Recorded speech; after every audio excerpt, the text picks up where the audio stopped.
샬롬 할렐루야. 고린도 전서 13장 7절입니다. 모든 것을 참으며 모든 것을 믿으며 모든 것을 바라며 모든 것을 견디느니라. 아멘. 베드로 전서 1장 7절입니다. 너희 믿음의 확실함은 불로 연단하여도 없어질 금보다 더 귀하여 예수 그리스도께서 나타나실 때에 칭찬과 영광과 존귀를 얻게 할 것이니라. 아멘. 마태복음 5장 11에서 12절입니다. 나로 말미암아 너희를 욕하고 박해하고 거짓으로 너희를 거슬러 모든 악한 말을 할 때에는 너희에게 복이 있나니 기뻐하고 즐거워하라. 하늘에서 너희의 상이 큼이라. 너희 전에 있던 선지자들도 이같이 박해하였느니라. 아멘. 제목은 사랑은 모든 것을 견디는 것입니다.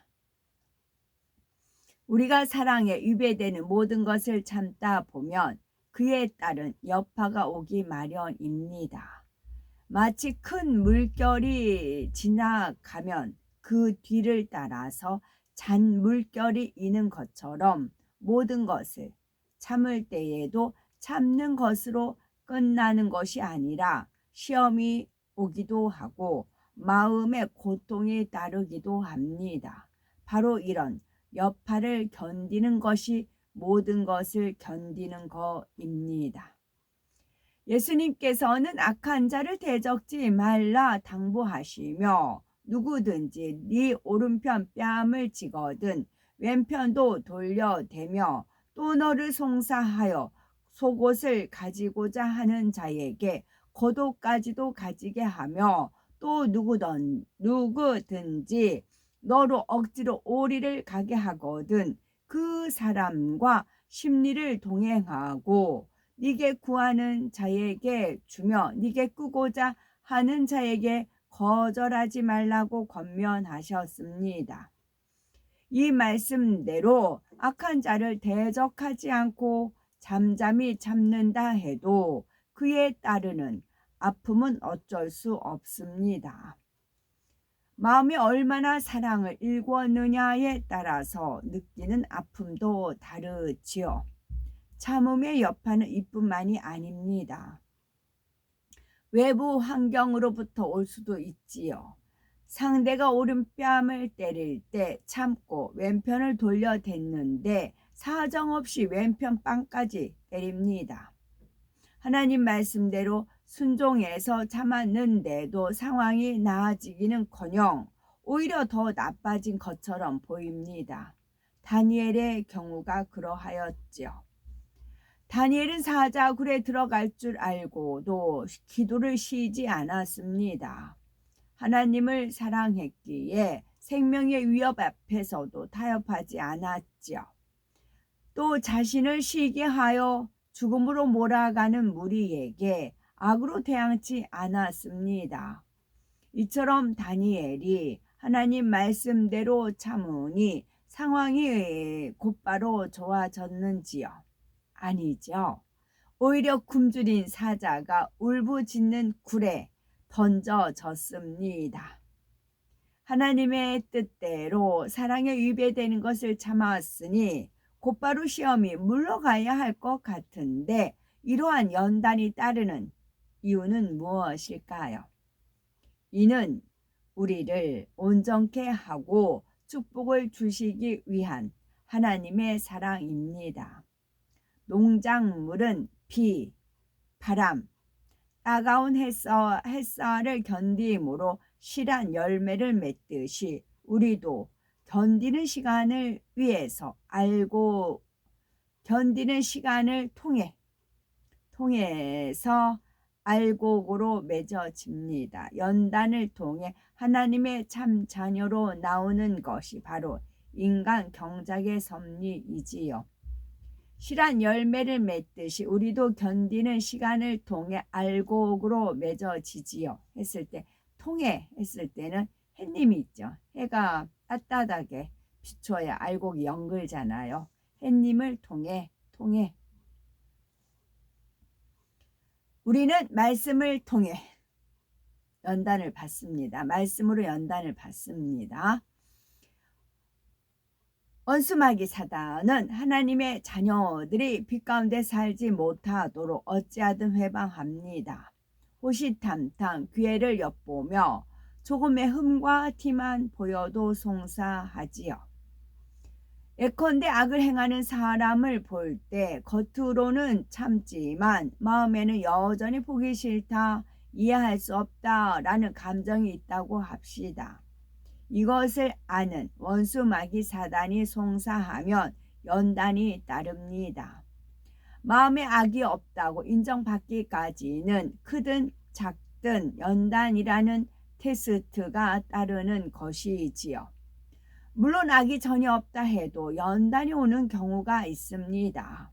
이는 축복을 주시려는 연단이지요. 마음에 악이 없는 차원에 그치는 것이 아니라 더 큰 사랑, 온전한 선으로 이끄시기 위함입니다. 개인적인 축복을 주실 때뿐만 아니라 하나님의 나라를 이룰 때에도 이런 원리는 적용이 됩니다. 하나님께서 큰 역사를 베푸시기 위해서는 그만큼 공의가 충족되어야 지요. 큰 믿음과 사랑의 행함으로 응답받을 만한 그릇임을 증명해야 원수마귀 사단이 송사하지 못합니다. 이런 이유로 하나님께서는 때로는 시련의 비바람을 견디게 하시지요. 그럴 때 오직 선과 사랑으로 인내하며 결국 승리하여 영광을 돌리게 됩니다. 원망, 불평, 탓하는 게 아닙니다. 그럴 때 오직 선과 사랑으로 인내하면 결국 승리하여 영광을 돌리게 됩니다.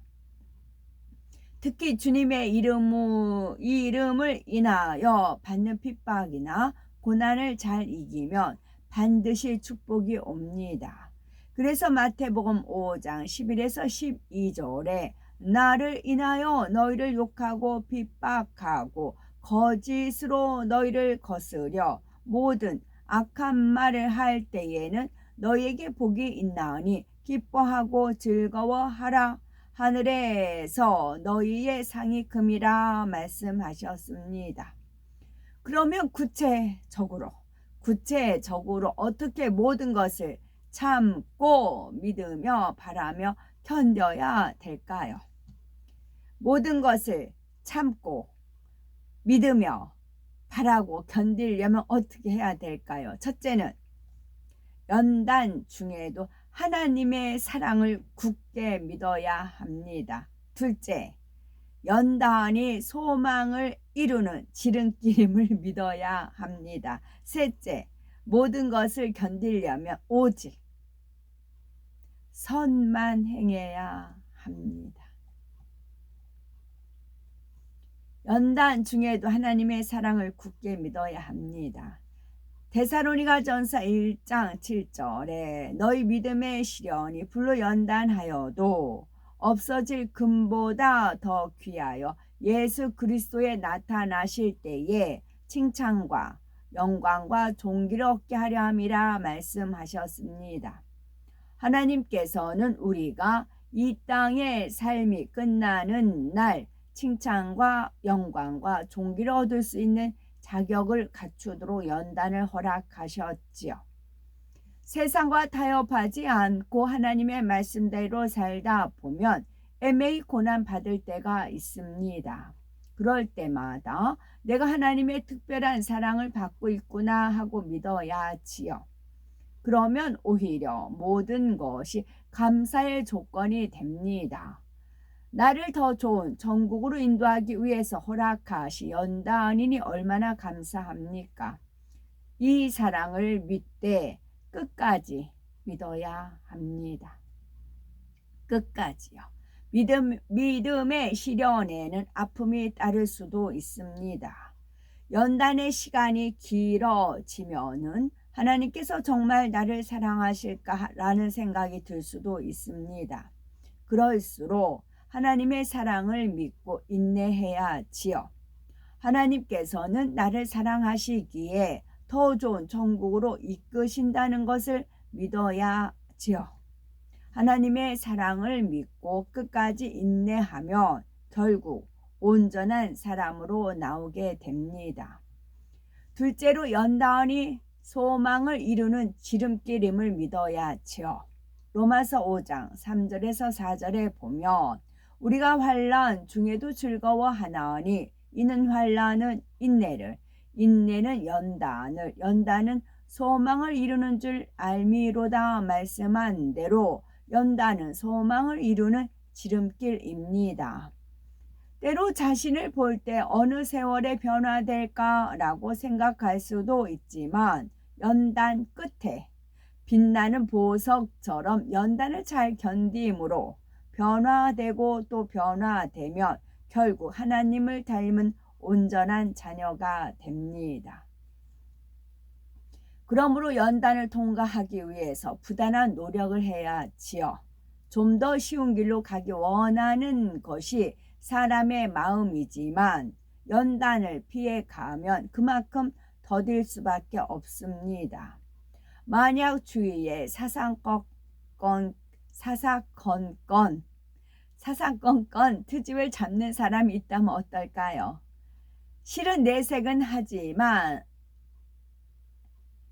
내색을 하지는 않지만 마음이 불편해집니다. 이럴 때도 문제를 피하는 것이 아니라 적극적으로 마주해야 되겠죠. 문제를 마주할 때의 힘든 것은 인내하며 상대를 진정 이해하고 용서하는 마음을 이루어야 합니다. 그러면 하나님께서 은혜를 주시며 변화되도록 이끄시지요. 이처럼 연단의 상황들 하나하나가 소망을 이루는 징검다리가 되고 지름길이 되는 것입니다. 셋째, 모든 것을 견디려면 오직 선만 행해야 합니다.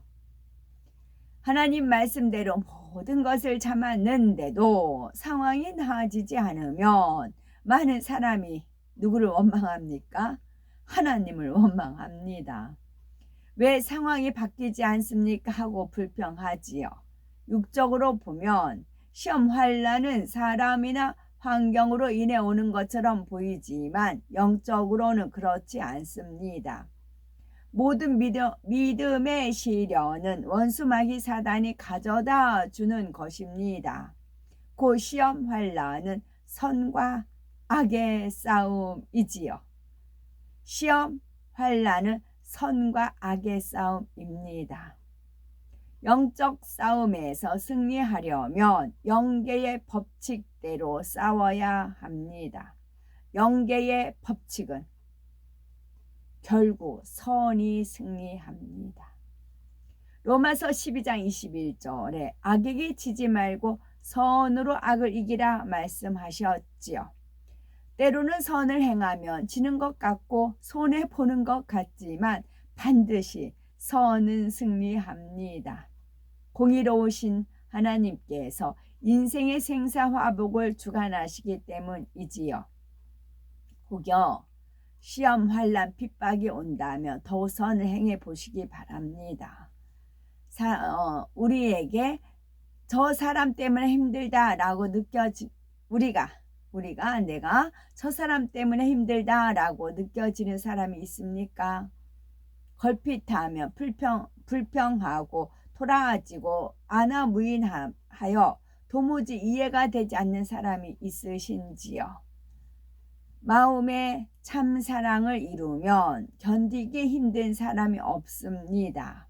네 이웃을 네 몸과 같이 사랑하라 하신 대로 상대를 자신처럼 사랑하기 때문에 모든 것을 이해하고 품게 되지요.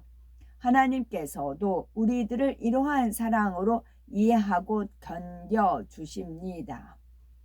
참사랑을 이루기 위해서는 모든 아픔을 믿음과 소망으로 잘 견뎌야 지요. 영적인 사랑이라는 최상품의 사랑을 만들면 장차 하나님의 보호자가 있는 새 예루살렘 성에 들어갈 수 있습니다. 그리하여 아버지 하나님을 배울 때에 모든 것을 참고 믿으며 바라고 견뎌주심에 감사합니다 라는 감동의 고백을 드릴 수 있어야 되겠습니다. 아버지 하나님께 이런 고백을 드린다고요. 우리가 아버지 하나님께 모든 것을 참아주셨고 모든 것을 믿어주셨고 모든 것을 바라봐 주셨고 견뎌주심에 감사합니다 라고 고백을 드린다는 것입니다. 천국에 가져갈 수 있는 것을 살펴보면 천국에 원하는 거 한 가지를 가져갈 수 있다면 무엇을 가져가야 할까요? 이 땅에서 귀히 여기는 황금, 보석, 다이아몬드도 천국에서는 아무 쓸모가 없습니다. 그런데 한 가지 이 땅에서 가져가면 너무나 가치 있는 것이 있습니다. 그것은 사랑입니다. 눈물, 슬픔, 죄가 있는 이 세상에 사는 동안 마음에 이룬 사랑, 천국에 가져가서 영원히 소유할 수 있는 것은 바로 사랑입니다. 아멘. 화요일날 전에 여름이었을 거예요. 이제 구름 사진을 제가 이렇게 찍으면 빛난 구름이 있었어요. 빛난 구름이 있어서 그 빛이 몇 겹으로 막 그 빛의 그 두께가 엄청 두꺼운 그런 구름을 찍은 게 있었습니다. 어제 기도 중에 화요일날 기도 중에 이 이제 빛이 엄청 두꺼운 빛이 있는 겁니다. 그래서 그 빛을 잡아서 이제 이렇게 뿌리는 그런 걸 하나님께서 이제 역사를 하셨고요. 이게 성에 불불불불 하잖아요. 불불불. 근데 이 불은 가짜 불이 많아요. 진짜 불 말고 가짜 불이 많아요. 그래서 많은 그런 성령의 역사인데 악령의 역사 그런 경우가 많이 있어요. 불불불 하는데 가짜들이 많았어요. 그래서 지금은 불 말고 무엇으로 역사할까요? 빛이요, 빛. 화요일날 기도 중에 그러더라고요. 불 가지고 너무나 많은 장난을 쳤지요.